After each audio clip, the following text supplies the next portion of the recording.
Hello friends, welcome in medicine and GK with Dheeraj sir. तो बच्चों, आज हम बात करने वाले हैं फार्मास्यूटिकल जूरिस्प्रूडेंस। आपका डिप्लोमा सेकेंड ईयर का सब्जेक्ट है। उसके कुछ इंपॉर्टेंट क्वेश्चन है आपके एग्ज़ाम के रिलेटेड, तो उसके बारे में आज हम देखने वाले हैं कि कौन कौन से एक्ट होते हैं और उन जो आपके एक्ट होते हैं उनकी क्या क्या पेनल्टी वगैरह होती है, कौन सा एक्ट कब लागू हुआ था। तो सबसे पहले हम अगर फार्मेसी का जो आपका इवेल्युएशन है या उसका जो कंसेप्ट है, उसके अंदर हमारी 4-5 प्रकार की कमेटी बनी थी। तो उस कमेटी के बारे में देख लेते हैं। तो सबसे पहली कमेटी है हमारी बोर कमेटी। अगर हम बोर कमेटी की बात करें बच्चों, ये फार्मेसी के कंसेप्ट के या इवेल्युएशन के लिए बनाई गई थी, जो कि कब हुई थी आपकी अक्टूबर 1943 में। किसके द्वारा हुई थी? सर जोसेफ बोर के द्वारा। ये आपको अच्छे से नोट कर लेना है। नेक्स्ट है आपका भाटिया कमेटी। भाटिया कमेटी कब हुई थी इंडिया के अंदर? अगर हम बात करें तो 1953 में। और आपका फार्मास्यूटिकल इंक्वायरी कमेटी किसके द्वारा हुई थी? एस.एल. भाटिया के द्वारा हुई थी। ये जो आपकी भाटिया कमेटी है इंडिया के अंदर, कौन सी? Pharmaceutical enquiry committee S L. Bhatia ने करी थी। नेक्स्ट है हमारा मुदुलर कमेटी। मुदुलर कमेटी की अगर हम बात करें तो ये कब हुई थी? जून में 1959 में। किसके द्वारा हुई थी? Doctor A Lakshmanaswami Mudaliar. ये आपको अच्छे से नोट कर लेना है, एग्जाम में पूछा जाता है। नेक्स्ट है आपका हाथी कमेटी। हाथी कमेटी 1975 में। तो किसने करी थी? चेयरमैनशिप ऑफ जयसुख लाल हाथी। किसने करी थी बच्चों? जयसुख लाल हाथी ने हाथी कमेटी 1975 में इसका इवेल्युएशन हुआ था। अब अगर हम बात करें new drug policy. New drug policy कब आई थी? सितंबर में आई थी। ये 1994 में आई थी। और जो आपका इसमें मॉडिफिकेशन या चेंजेस हुए थे हमारी ड्रग पॉलिसी में, न्यू ड्रग पॉलिसी 1986 में हुआ था। नेक्स्ट है हमारी फार्मास्यूटिकल पॉलिसी। फार्मास्यूटिकल पॉलिसी ये कब आई थी बच्चों? 2002 में आई थी। नेक्स्ट है हमारा ड्रग प्राइस कंट्रोल ऑर्डर, जिसको हम DPCO के नाम से भी जानते हैं। तो ये कब आया था? ये हमारा जो ड्रग प्राइस कंट्रोल एक्ट है 1970 में। और इशू कब हुआ था गवर्नमेंट के द्वारा? 1995 में।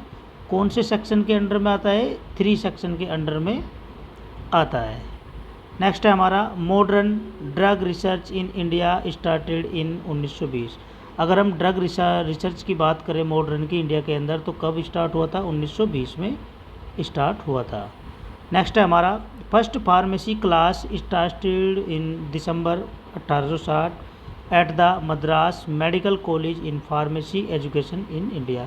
अगर हम फर्स्ट फार्मेसी क्लास की बात करें कि जो आपकी फर्स्ट फार्मेसी की जो क्लास चली थी या कब लागू हुई थी? दिसंबर में हुई थी 1860 में। और आपका कौन सा कॉलेज था बच्चों? मद्रास मेडिकल कॉलेज था इंडिया के अंदर। नेक्स्ट है हमारा first degree level course in pharmacy. अगर हम फर्स्ट डिग्री का जो लेवल का जो कोर्स है फार्मेसी का, तो कहाँ हुआ था? बनारस हिंदू यूनिवर्सिटी इन जुलाई 1934 में हुआ था, जो ये हिंदू यूनिवर्सिटी बनारस में पड़ती है। नेक्स्ट है आपका question father of modern pharmacy education in India. अगर हम बात करें father of modern pharmacy education India के अंदर, तो कौन था बच्चों? प्रोफेसर महादेव लाल सरोफ। ये आपको अच्छे से नोट कर लेना है।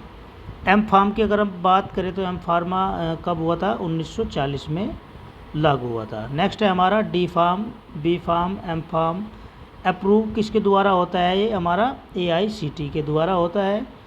ये क्या है? हमारा all India council for technical education होती है। AICT एक्ट कब लागू हुआ था? कब आया था? 1987 ईस्वी में आया था। चलिए, नेक्स्ट है हमारे रिसर्च इंस्टीट्यूट के बारे में। अगर हम बात करें कुछ रिसर्च के बारे में, तो इसमें देख लेते हैं हम रिसर्च के बारे में। यहाँ पे हल्का सा पेन चेंज कर लेते हैं।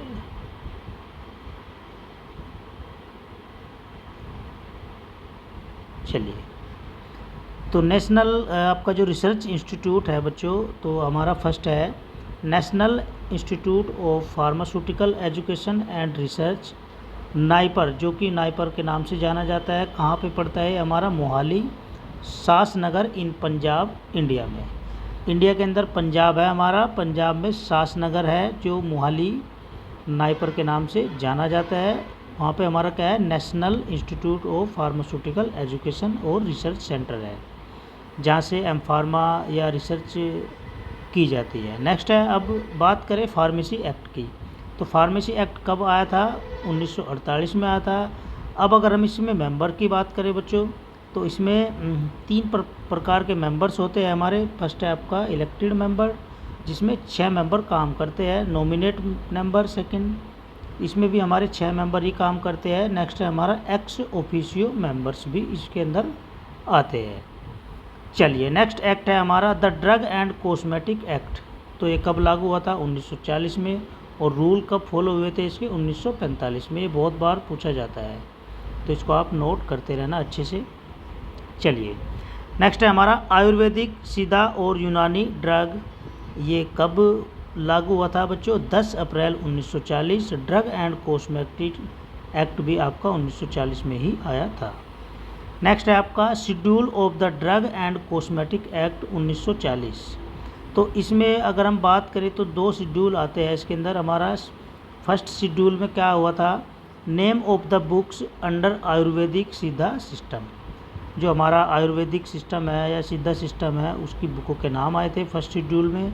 सेकंड शेड्यूल की अगर हम बात करें तो सेकंड शेड्यूल में क्या हुआ था, standard to be complied with by imported drug and by drugs manufactured for sale, sold, stock और exhibited for sale और डिस्ट्रीब्यूशन। तो इसमें क्या हुआ था, जो हमारा सेकंड शेड्यूल था बच्चों, तो इसमें हुआ था हमारा कि जो आपकी इम्पोर्टेड ड्रग है या जो मैन्युफैक्चरिंग ड्रग है, वो किस स्तर पे सेल करी जा रही है, किस स्तर पे बेची जा रही है, किस स्तर पे उसका स्टॉक हुआ है मार्केट के अंदर, और किस तरीके से वो डिस्ट्रीब्यूट हो रही है।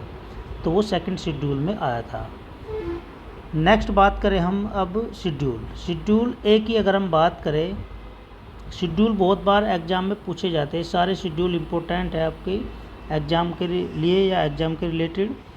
तो फर्स्ट शेड्यूल है हमारा बच्चों, शेड्यूल ए की अगर हम बात करें, एप्लीकेशन फॉर लाइसेंस, जो कि किसके लिए होता है, लाइसेंस के लिए होता है। Issue and renewal of licence, आप इशू कराने के लिए या रिन्यूअल कराने के लिए लाइसेंस के लिए आपका शेड्यूल ए यूज किया जाता है, एक्सेट्रा। अब बात करें शेड्यूल बी की, तो इसमें क्या होता है, rates of fee for test और analysis by the central drug laboratory और द गवर्नमेंट एनालिस्ट। इसमें क्या होता है, हमारा जो रेट ऑफ फीस होती है हमारी टेस्ट की या एनालाइज की, तो उसमें जो आपकी सेंट्रल ड्रग लेबोरेटरी होती है, जो गवर्नमेंट एनालिस्ट होता है, वो सारी चीज़ें उसमें कैलकुलेट की जाती है आपके शेड्यूल बी में। नेक्स्ट है आपका शेड्यूल सी एंड C1। ये बहुत बार एग्जाम में पूछा जाता है, शेड्यूल सी एंड C1। तो इसमें क्या होता है, जो हमारी list of biological and their special product whose import manufacturer sale and distribution are govern by special provision. तो इस शेड्यूल में क्या होता है, हमारी जो बायोलॉजिकल फैक्टर्स होते हैं, बायोलॉजिकल लिस्ट होती है, और कुछ स्पेशल प्रोडक्ट होते हैं जो कि इंपोर्ट किए जाते हैं, मैन्युफैक्चर किए जाते हैं, सेल किए जाते हैं, डिस्ट्रीब्यूट किए जाते हैं गवर्नमेंट के द्वारा, या उनको एक स्पेशल प्रोविज़न दिया जाता है। चलिए ये कुछ शेड्यूल है, आपको देख लेने हैं खुद ही। इसमें हम यहाँ पे थोड़ा सा रोक के चलेंगे। शेड्यूल डी आपका क्या होता है, list of drug that are exempted from certain provision that are applicable to the import of the drug. तो इसका मतलब क्या हुआ कि जो इसमें हमारी ड्रग्स होती है, जो एग्जम्प्टेड किया जाता है या जो उनके लिए प्रोविज़न किया जा रहा है, एप्लीकेबल होती है इंपोर्ट के लिए या सेल के लिए, तो वो शेड्यूल डी में आती है। नेक्स्ट है आपका शेड्यूल ई की अगर हम बात करें, तो इसमें जो हमारी पॉइजनस सब्सटेंस होते हैं अंडर, जैसे आयुर्वेदिक हो गया, सिद्धा हो गया, यूनानी सिस्टम हो गया, और जो मेडिसिन्स होती है। शेड्यूल एफ एंड FI, इसमें क्या होता है, ये किसके लिए एप्लीकेबल होता है, production, testing, storage, packaging, labelling, और जो उसके बायोलॉजिकल फैक्टर्स होते हैं और जो कुछ स्पेशल प्रोडक्ट होते हैं। नेक्स्ट है आपका शेड्यूल F2, इसमें क्या होता है, डिटेल ऑफ स्टैंडर्ड और सर्जिकल ड्रेसिंग। नेक्स्ट है आपका शेड्यूल F3, इसमें क्या होता है, detail of standard sterilise umbilical tap. तो ये आपको बच्चों एक बार आपको बहुत अच्छे से देख लेने हैं। ये हमारा शेड्यूल FF किसके लिए होता है, detail of standard for ophthalmic preparation के लिए होता है। शेड्यूल जी किसके लिए होता है, हमारा मेडिकल सुपरविजन के लिए होता है। नेक्स्ट है आपका शेड्यूल एच, इसमें हमारी जो रिटेल की जो दवाइयाँ होती है वो सोल्ड की जाती है प्रिस्क्रिप्शन के द्वारा या जो रजिस्टर्ड मेडिकल प्रैक्टिशनर होता है। नेक्स्ट है आपका शेड्यूल जे। शेड्यूल जे में क्या होता है, कुछ जो डिजीज़ होती है हमारी उसके बारे में, उसकी प्रिवेंट या उसके क्योर के बारे में बताया जाता है। नेक्स्ट है आपका शेड्यूल के। शेड्यूल के पे क्या होता है, हमारा मैन्युफैक्चरिंग ड्रग की जाती है। नेक्स्ट है आपका schedule M, good manufacturing practice कहलाती है, जो जिसमें प्रीमिसेस, प्लांट और इक्विपमेंट आते हैं। तो ये बहुत सारे शेड्यूल है बच्चों, इनको आपको एक बार अच्छे से देख लेना है। चलिए नेक्स्ट अगर हम बात करें शेड्यूल वी की, तो इसमें क्या होता है, standard for patent and proprietary medicines. तो इसमें जो आपकी पेटेंट ड्रग होती है, स्टैंडर्ड होती है, प्रोप्राइटरी मेडिसिन्स होती है, वो शेड्यूल वी में आती है।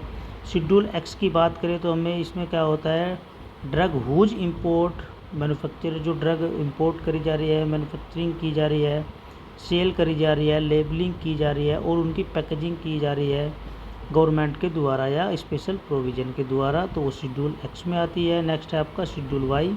इसमें क्या होता है बच्चों, आपका requirements and guidelines on clinical trials for import and manufacture of new drugs. तो इसमें जो आपकी रिक्वायरमेंट्स होती है या कुछ जो गाइडलाइंस होती है क्लिनिकल ट्रायल्स की, जो कि इंपोर्ट या मैन्युफैक्चरिंग के लिए की जाती है, जो हमारी नई ड्रग होती है, नई ड्रग की जो आप इंपोर्ट कर रहे हो, मैन्युफैक्चरिंग कर रहे हो, तो उसकी जो गाइडलाइंस या रिक्वायरमेंट बनती है वो शेड्यूल वाई के अकॉर्डिंग ही चलती है।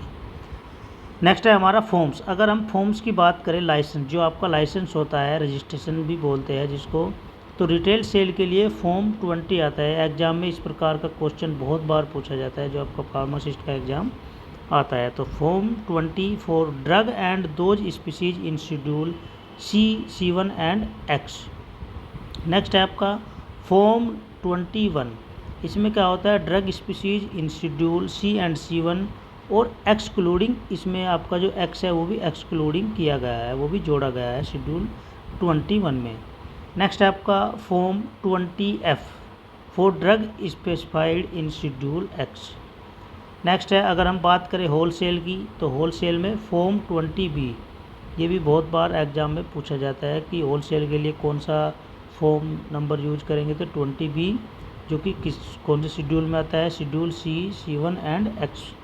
नेक्स्ट है आपका फॉर्म 20B, ये बहुत बार पूछा जाता है। फॉर्म 20B किसके अंदर आता है, शेड्यूल C, C1 और एक्स। और फॉर्म 20G की अगर हम बात करें तो शेड्यूल एक्स में आता है। चलिए नेक्स्ट है हमारा schedule to the drug and cosmetic act. अब अगर हम इसकी बात करें तो इसमें क्या होता है, हमारा schedule drug and cosmetic act 1945। Schedule G की अगर हम बात करें तो इसमें जो हमारी ड्रग आती है वो कौन कौन सी आती है बच्चों, कार्बोटामाइड, बुलियोमाइसिन, सिस्प्लास्टिन, इंसुलिन के जितने भी टाइप्स होते हैं, फैनफोर्मिन, pyrimidine, tolbutamide, क्लोरोसाइक्लिजीन, मैक्लोजीन, pheniramine, क्लोराम pheniramine etcetera, और भी बहुत सारी ड्रग है जो कि शेड्यूल जी में आती है। नेक्स्ट है आपकी शेड्यूल एच की ड्रग, जो क्या होती है, प्रिस्क्रिप्शन ड्रग कहलाती है। एसाइक्लोविर, एलोप्रिनोल, एडिनोकोर्टिकोट्रोपिक हार्मोन ACTH के नाम से जाना जाता है। अल्प्राजोलम, एमिकासिन, एम्लोनोसैलिसाइक्लिक एसिड हो गया, एनाल्जीन हो गया, एंटीबायोटिक्स होगा, एटिनोलोल हो गया आपका, और आपका क्लिंडामाइसिन हो गया, सिमिटिडीन हो गया, क्लोरप्रोमाजीन हो गया। तो ये हमारी किसके अंदर आती है बच्चों, शेड्यूल एच के अंदर आती है, जो प्रिस्क्रिप्शन ड्रग कहलाती है। देखो ये बहुत सारी ड्रग है इसके अंदर, आपको दिखाई दे रहा होगा, अगर हम थोड़ा इसको बड़ा करके देखेंगे आपको दिखाई दे रहा है, बहुत सारी ड्रग है। लोफिरामाइन हो गया, लेप्रोमाइड हो गया, लोराजीपाम हो गया, लोक्सापाइन हो गया, मैगिस्ट्रोन एसीटेट हो गया, मैफिनेट्रामाइन हो गया, मिथोकार्बामोल हो गया, मेटाप्रोलेट हो गया, टार्टरेट हो गया, मेट्रीजीमाइड हो गया, और आपका मिक्नोलाजोल हो गया, मिनोसाइक्लिडीन हो गया, मिनोक्सिडीन हो गया, जो हेयर लॉस के लिए यूज़ की जाती है। अगर हेयर लॉस हो जाते हैं तो मिनोक्सिडीन हम ले सकते हैं। और भी बहुत सारी ड्रग है, तो इनको आपको एक बार देख लेना है बच्चों, बहुत आराम से, बहुत प्यार से देख लेना है। ये आपको दिखाई दे रही होगी। चलिए, अब अगर हम बात करें शेड्यूल पी की, तो ये क्या होती है, लाइफ पीरियड्स ऑफ ड्रग। तो शेड्यूल पी में भी हमारी बहुत सारी ड्रग आती है बच्चों। ये हमारा नेम ऑफ ड्रग, और ये पीरियड इन मंथ, ये कंडीशन ऑफ स्टोरेज कि ड्रग के हिसाब से उसको हमें कहाँ रखना है, गर्म स्थान पे रखना है, ठंडे स्थान पे रखना है। जैसे इसमें हमारा हो गया एड्रामाइसिन, हो गया एम्पिसिलिन, हो गया एम्पिसिलिन कैप्सूल, हो गए एम्पिसिलिन ड्राई सिरप आता है, ampicillin injection, ampicillin sodium, ampicillin ट्राईहाइड्रेट, ampicillin ट्राईहाइड्रेट, amoxicillin ट्राईहाइड्रेट capsule, amoxicillin ट्राईहाइड्रेट dry syrup आता है, बिसिट्रासिन आता है, बिसिट्रासिन और जिंक बिसिट्रासिन टैबलेट भी आती है। इनका जो कोल्ड स्टोरेज है या स्टोरेज की जो कंडीशन है आपको दिखाई दे रही है, कूल प्लेस पे रखनी है। तो ये आपको ड्रग बहुत इम्पोर्टेंट है हमारी एग्ज़ाम के रिलेटेड। जितने भी शेड्यूल होते हैं, शेड्यूल बहुत बार पूछे जाते हैं एग्ज़ाम में कि किस शेड्यूल में कौन से वाली ड्रग आती है, तो आपको ये सब देख लेनी है एक बार बहुत अच्छे से।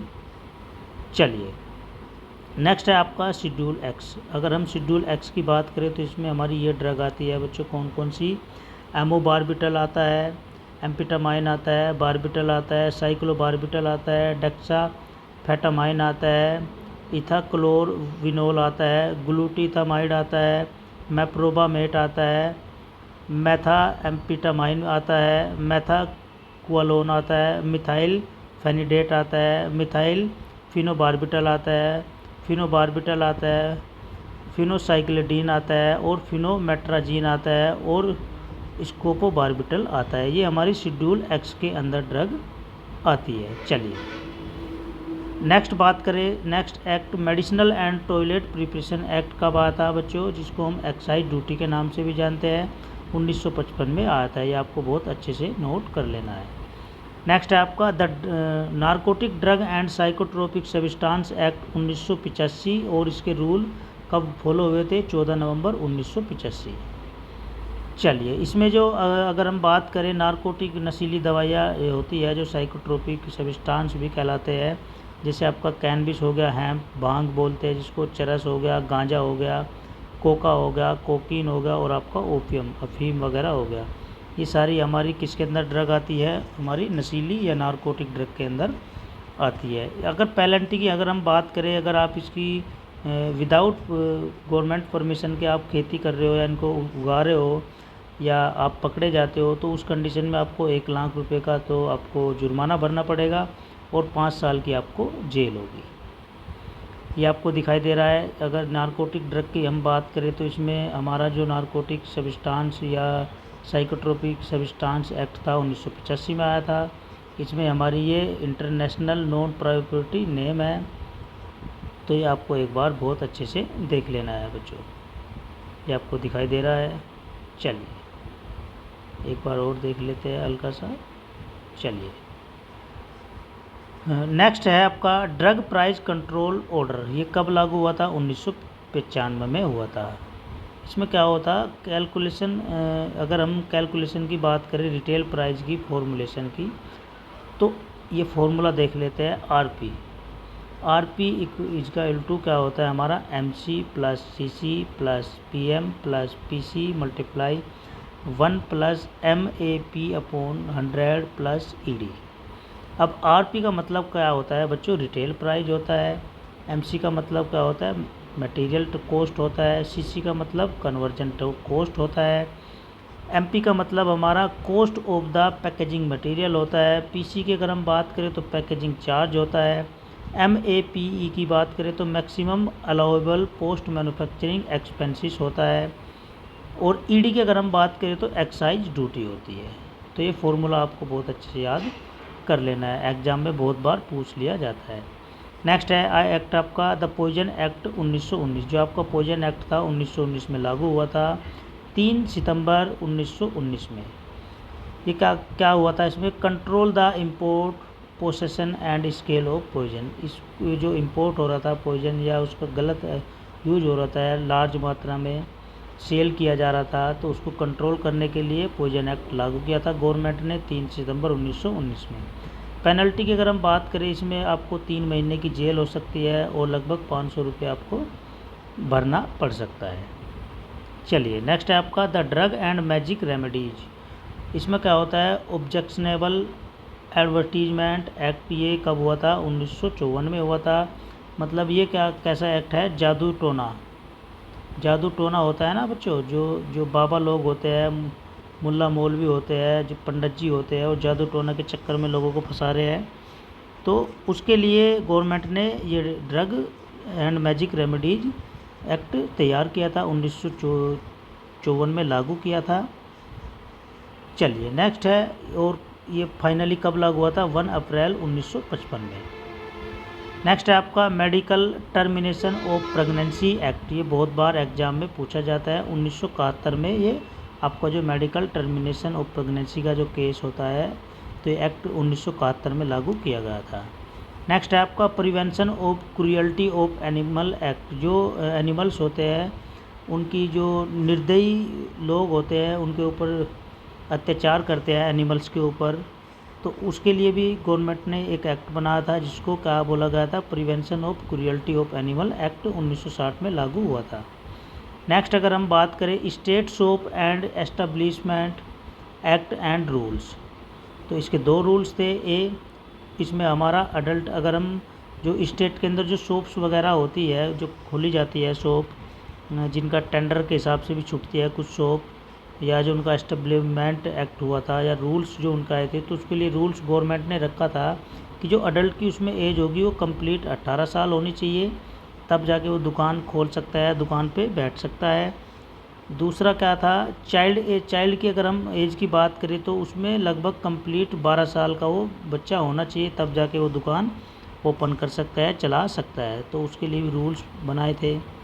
नेक्स्ट है आपका द इंसेक्टिसाइड एक्ट। ये कब आया था, 1968 में आया था बच्चों। इसको आपको अच्छे से नोट कर लेना है। जो हमारी किससे संबंधित है, एग्रीकल्चरल से संबंधित है। नेक्स्ट है आपका AICT के अभी ऊपर हमने बात भी कर ली है। AICT एक्ट 1987 में हुआ था। नेक्स्ट है आपका द फैक्ट्री एक्ट 1948, 1 अप्रैल 1949 में इसका फाइनली डिसीजन हुआ था।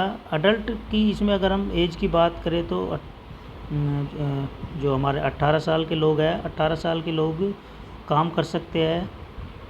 मतलब जो आपकी फैक्ट्री में काम करने वाले वर्कर्स होते हैं, तो उसके लिए हमारा एक्ट बना था, गवर्नमेंट ने जो लागू किया था 1948 में। जो क्या होते हैं, जो कुछ बॉयज़ वगैरह होते हैं या लड़के वर्कर्स होते हैं, तो उस कंडीशन में गवर्नमेंट ने उनकी एज रखी हुई थी काम करने वाले वर्कर्स की 18 साल होनी चाहिए, और अगर बच्चा है तो उसकी लगभग 15 साल उम्र पूरी होनी चाहिए। नेक्स्ट अगर हम बात करें the minimum wage act. Minimum wage का मतलब क्या होता है, जो मजदूरी अधिनियम होता है।